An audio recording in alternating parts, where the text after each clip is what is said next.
Hey guys, and welcome to one more episode of Builder Nation.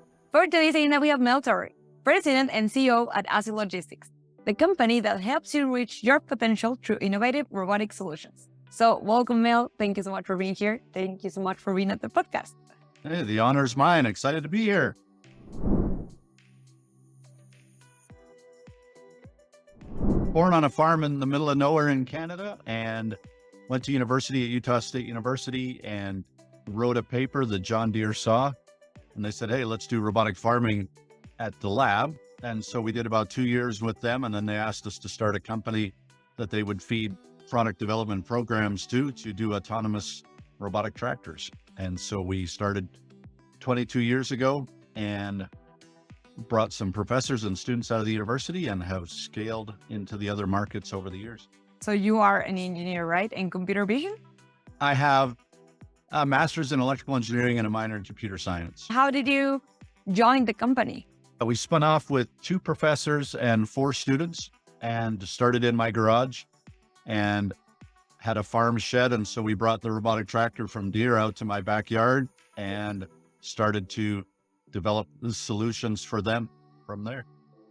How hard it was in order to find a product market fit at that time? Brutal. It's still like trying to sell marijuana, I think, because it's illegal still in California to sell robotic tractors on the open market. And so it's tough. We went through multiple iterations of product with the OEMs. We bootstrapped, so we did not bring exit-driven money, but more cap money from OEMs like John Deere. And they have lots of challenges with the quarterly earnings being a public company and liability concerns with tractors hurting people. John Deere said their attorneys are sued every year where a farmer will disable a safety shield and hurt themselves, even though it was their fault, lots of lawsuits. And so that's probably held up the product market fit for years and years. One of the biggest challenges. I recently discovered that you guys recently solved the issue of reversing into trailers autonomously. So maybe can you talk a little bit about it? One of our markets is the distribution centers for the monster retailers in the world that have like the FedExes and Amazons of the world that have all the trailers around these distribution centers. And it's the most dangerous area where lots of people get hurt. And so they have asked and are paying for the development of a solution that will move those trailers around autonomously to help move the flow of material through the distribution channel. And this was in collaboration with SICK, right? So I'm pretty sure that you guys have a lot of partnerships. Yeah.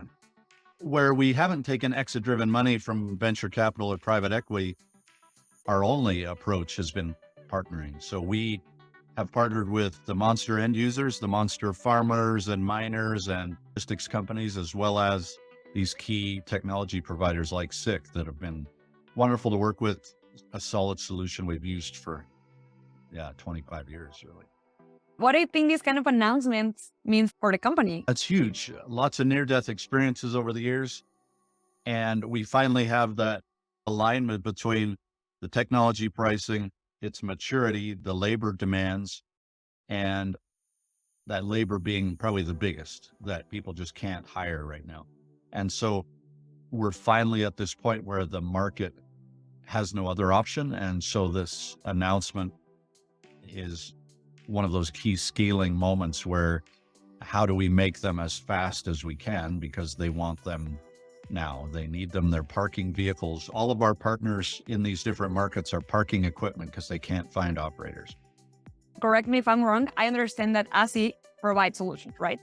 But I was going through the website and I discovered that you guys have an app that it's like a vehicle automation kit. So It's also hardware. Yeah, we have to provide the whole solution. And over the years, just like with the computer hardware journey with IBM PCs, eventually you start out as a full integrator providing everything, and then Intel comes along and does the memory chip, and then the hard drive guys come along and provide that part. And so we're in kind of that phase, but right now we have to provide everything.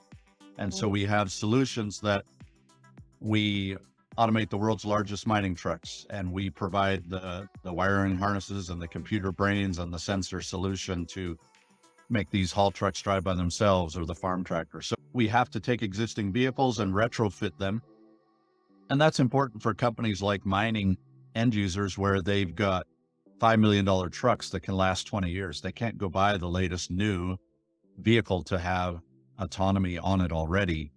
They really, really need this solution that we can come in and just strap on. What can you say it has been maybe the biggest technical challenge or challenge in general, talking on the business side as president and CEO? Sensing is definitely one of the biggies, that both the price point and the resolution. In a mining truck, it takes about 2 football fields to stop, 200 meters. When you're going at 65 kilometers an hour with 400 tons in the back of your vehicle and a 400-ton vehicle, that's 800 tons moving 65 kilometers per hour on roads that are being watered to keep the dust down. So the sensing robustness to handle all the vibrations, but then the resolution to be able to see out that far and detect a kangaroo at 400 meters is quite a technical hurdle. And we're finally there. The sensors are struggling with being robust enough. And so we may replace them more often than we would like. But I would say that's the biggie. We tend to speak with different CEOs and founders, presidents in the hardware and software industry. So most of them, they have been in the industry for so many years, right? So talking about the pandemic, they always share how hard it was this time for them. So what would you say was the biggest challenge in general, talking about procurement or purchasing? I would say the biggest challenge, well, there's a lot, but one is just when we're deploying a 400-ton mining truck in Australia, thousands of miles away, and we can't travel there, how do you, especially for one-off. So we did the Ukraine and Australia deployments in the middle of that, and you can't send people there. So you have to train and provide enough documentation that without people being on the ground, you can automate these monsters that can run over your house. And so the safety is significant, the complexity, tens of harnesses and lots of computers. Just how do you do that without ever meeting the people or seeing the equipment that you're automating? But luckily we had great success in that, but it sure stretched us and forced us to forge different technologies to assure that the people on the ground could understand what we were asking them to do and could do it. And talking about the next steps for the company, what would you say it's next? I think excitingly, it's the problem of scale, just supply chain. How do you make these as fast as humanly possible and really scale from product development company to making hundreds and thousands of something? It's a big shift for us. And I think the supply chain makes it harder. Some parts we just can't get. And so we're having to prioritize which products get the key connectors or the key chips. So I think lots of industry is dealing with that. But yeah, an exciting problem to have. How do we build this monster production side of our organization fast enough to deliver to the demand that's out there? Okay. Are you guys planning on expanding or something like that anytime soon? Yeah, we've got lots of exciting. We're finally in a situation where we have to say no to a lot of opportunities. And that's the bummer. I'm kind of a yes guy that we will find a way. So that's a wonderful problem. It's really now picking the right ones, but the labor shortage is so significant that we're getting demands across different applications in agriculture, construction, landscaping, logistics, and just more and more equipment. I mean, being able to say no, you Yeah. have reached that point. So congratulations on that, if we can put it like that. Well, thanks. Yeah, it's exciting.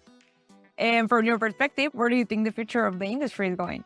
You couple what's happening in AI on the computer side with the AI we're putting on the vehicles, it really gets exciting because you're going to be optimizing these operations. And so the focus is going to be less on just getting the human out of the cab, but how do we optimize the flow of iron ore? The one mine we're working on, it's $8 billion a year, about $1 million an hour of flow of iron ore out of their mine. And so how do we optimize that now that we have AI, very predictable, deterministic operating of each of these vehicles? They're going the precise speeds that we want. Now, how do you optimize that engine with complete control of all of the variables?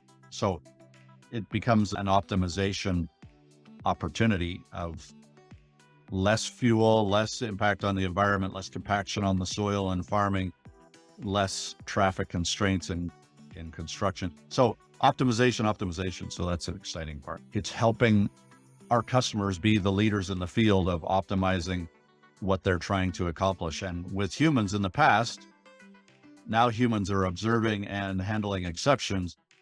And last but not least, Mel, if you have a piece of advice that you can share to future presidents or CEOs starting on this path? Yeah, I would say one of the biggest challenges is the prioritization of your investors, your partners, your customers, and your employees. And I would say you've got to make sure you only take money that aligns with putting people first. That's why we haven't taken private equity and venture capital where they sell your people to the highest bidder on the exit. They prioritize making money at all costs and burn people out. And that's why you see the terrible retention in Silicon Valley.